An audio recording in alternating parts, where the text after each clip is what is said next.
So let me get started. Yeah, really thrilled to be here.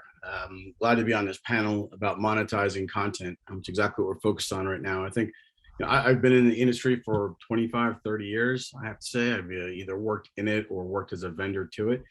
Um, Most people who know about SmartFrame today know about the theft protection in streaming content. They know about our hyper zoom and full page display, high definition presentation, shareability, things like that. But what I really want to talk to you today about is how you can monetize your content by using in-image ads. And that's what we're going to talk about today.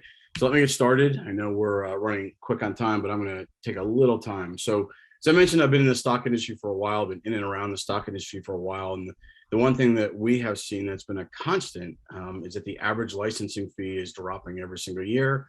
More and more content is going unmonetized. There are millions of images out there that are not being tracked, that are not being monetized. Copyright infringement is bigger than ever. There's more companies and compliance companies that's starting up, making their money chasing infringements. People who know that industry also understand that out of all the infringements that are out there, you're only really able to go after a small percentage, meaning gobs and gobs of images that are out there online are being unmonetized, your content. And so I'm going to take you through this deck and I'm going to show you how we get from point A to point B, which really means how we're going to help monetize your content. And we are doing this right now with publishers and content providers. First thing really just talk about is streaming content. We're all very familiar with it. It's become a massive part of all of our lives. Video went to streaming in 2005 with YouTube. Just about everything that you watch today online is, of course, streamed content. They do that for reasons of theft protection. They do that for reasons of monetization and a bunch of others. The music industry did the same thing. They went to streaming because it was very important. If we all remember the days of Napster, when Metallica was suing Napster, file sharing, because everyone was taking their content for free, they weren't making any money.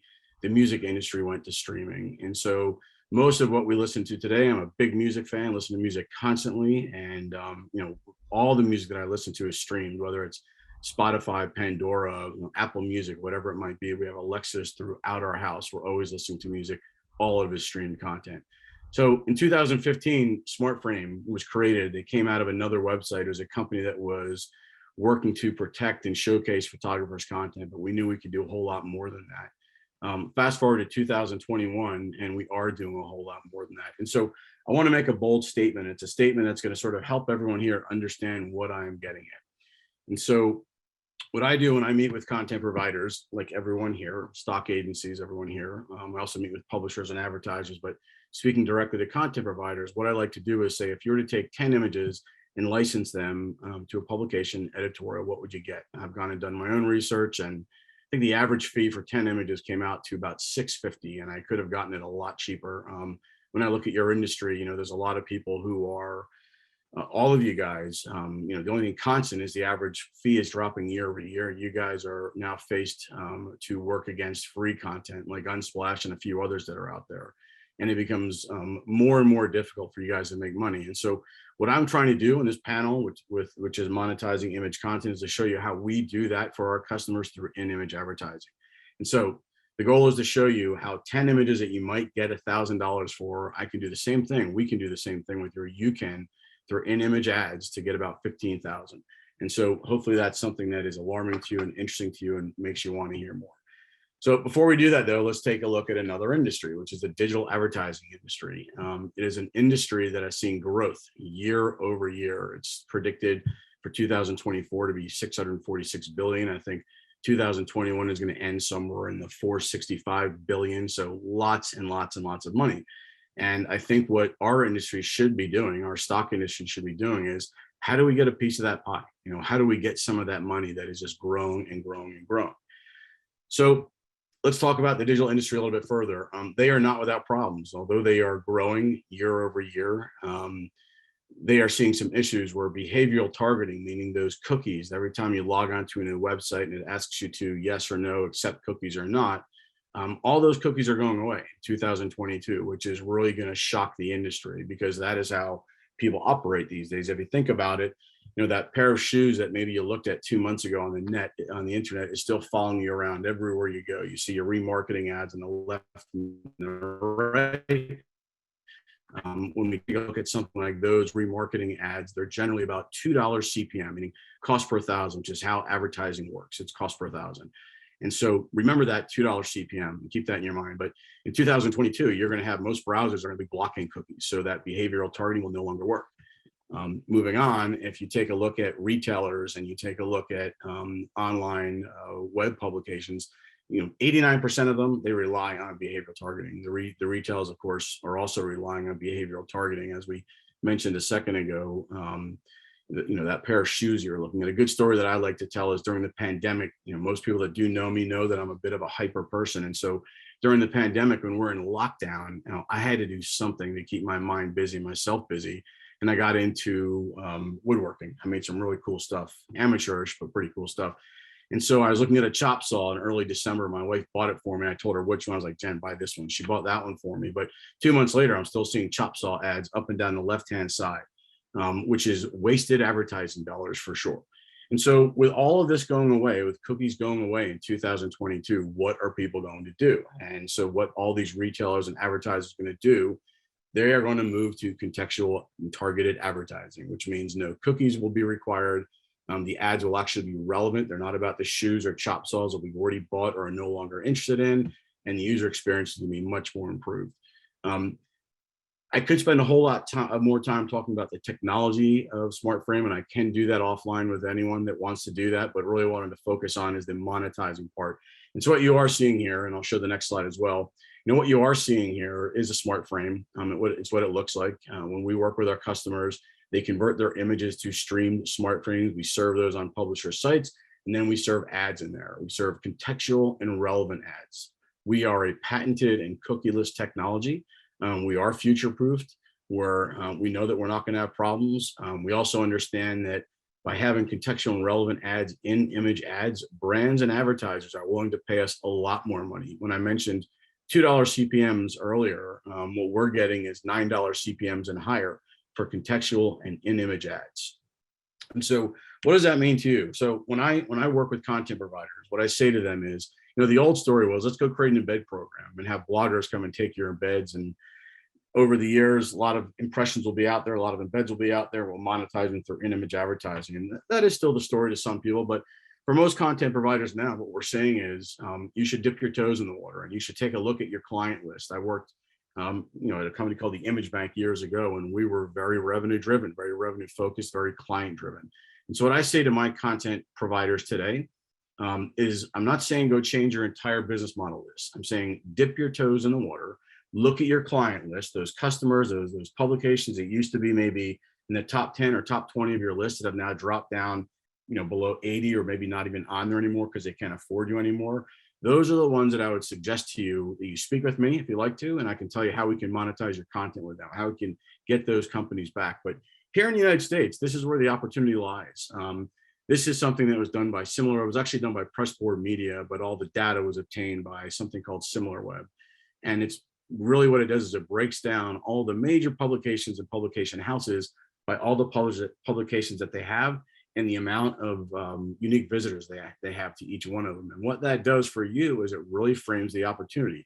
If all of these people are not on your client list right now, they should be, unless of course you are niche and you specialize in tabletop food. Maybe a truck website's not going to be appropriate. But if you are a stock agency that can speak to any industry, all of these guys should be on your list. And so when I work with our customers, what I tell them to do is approach one or two of these that were on your list before. They're not anymore. They've dropped down. I speak to countless content providers about this all the time, and I ask them why a publisher is no longer on their list. And almost every single time, the answer is they can't afford us. They can't afford us.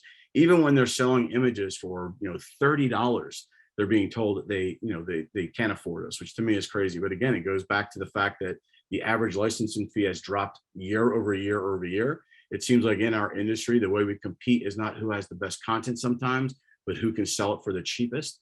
Now we're all dealing with, again, free content. How do you go against that? A lot of free content websites, they don't have the best images in the world, but they have images that are good enough for what someone might need them for. And so when we talk about monetizing image content, what I do is I tell my customers to go take a look at these companies, these publishers. Come back to me with a list of them that you want to work with again, and I'm going to show you how to do it. then what I do is I go right to, so I'm all about revenue. I'm all about numbers. As people that know me, besides being hyper, they know that I'm all about money and numbers. And so this is a quick little screen capture of a spreadsheet. I do notice that I left pounds in there instead of dollars. I did a similar panel for another association in England recently. But here's how I'm going to walk you through this. So we took a look at this one before, right? Let me just go back to it real quick. This one before breaks down all publishers into 20 million, 5 to 20, 1 to 5. So let's just say we take one of these small little websites that are 1 million unique visitors that are coming to their website. That's it, 1 million unique visitors. So in the first line, you're going to see there's 1 million unique visitors.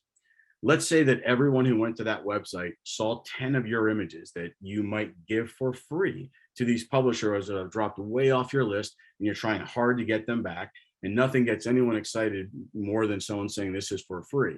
And so you reach out to them, you explain you'd like to give their content to them, they want to be for free. And so how this works for you, how you monetize that content, how you take that content that might get you $1,000 and then not a cent after, gets you $15,000 or pounds and more. And so the way this works is you have unique visitors of 1 million. Let's say you have a website of one that has 1 million, one of the ones we just looked at. Let's say every visitor sees 10 of those images. I know that I go to my website, my favorite websites, I go to 2 or 3 times a day. I'm a big football fan. I'm a big Premier League soccer fan. And so I go to those websites several times a day. I don't spend time on there. I go and look and see if there is a brand new story, if there's breaking news that I want to be aware of, and then I go right back to work. And so let's say that one website that gets 1 million unique visitors, 10 of your images are seen. That would give us 10 million impressions. Every time a smart frame is seen, that counts as 1 impression. If we were to serve ads, contextual, relevant, good ads, into 50% of those, we're left with about 5 million impressions. Out of those 5 million impressions, we're going to get $9.50 CPM. We actually get more than that, but just for the sake of conversation, we'll take $9.50. That brings us to 47,000 pounds. Continue to do the math and you come down to the end. You can even, besides offering with our program, SmartFrame's publisher program, you can go and offer publishers the content for free, but to even make them more interested, because all of these publishers are driven by ad revenue.